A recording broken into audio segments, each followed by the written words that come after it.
After diplomatic talks resume between the U.S. and Cuban governments, the streets of Havana are overflowing with tourists, U.S. tourists in a lot of cases. Travel restrictions were lifted in part on January 16th, allowing U.S. citizens to fly to Cuba if they say they have a reason to be there. Only a handful of charter flights to Cuba exist right now, so a Florida businessman is trying to make a new way for travelers to get to Cuba. Knowing he'd have to scope out the island for his new business, he decided to test the new travel changes to Cuba himself. So what would happen if somebody tried to fly their own private plane from the U.S. from Florida, specifically to Cuba, under President Obama's new policy? Our Wink News crew was on board that first private flight to Cuba since the embargo began 54 years ago, and it picked us up right here in Southwest Florida. Wink News reporter Matt Dougherty takes us on board as history is made. Florida businessman Brian Hall made history last week. In his 1953 Beechcraft Bonanza, a plane built 8 years before the embargo began, the former Air Force pilot flew Wink News reporter Alec Schreck and me from Page Field to Havana, Cuba. It was the first private airplane flight from the U.S. to Cuba in more than 50 years. We were there as journalists, but Brian Hall was there for business. Yeah, Cuba here on the left side. The Jacksonville entrepreneur started a company called CubaCat, which he hopes will someday very soon ferry tourists and travelers from the U.S. to Cuba by boat.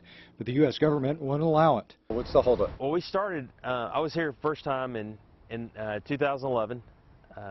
There's an act called the Helms-Burton Act, signed by Bill Clinton, prevents a boat that docks in, a commercial vessel that docks in Cuba from return to the U.S. for 6 months.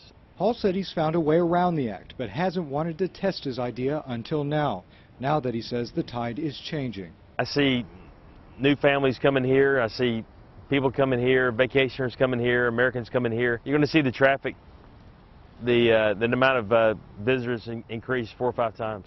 Hall spent this last week scouting out a Cuban port to dock his ferries and figuring out some of the logistics for getting his boats in the water.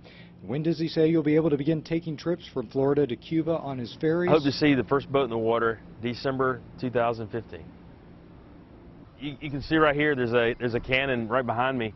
We're pointing at the USA, and all this is behind us now, and I see great things happening in the future. Key West is 2.5 hours away. We can make it.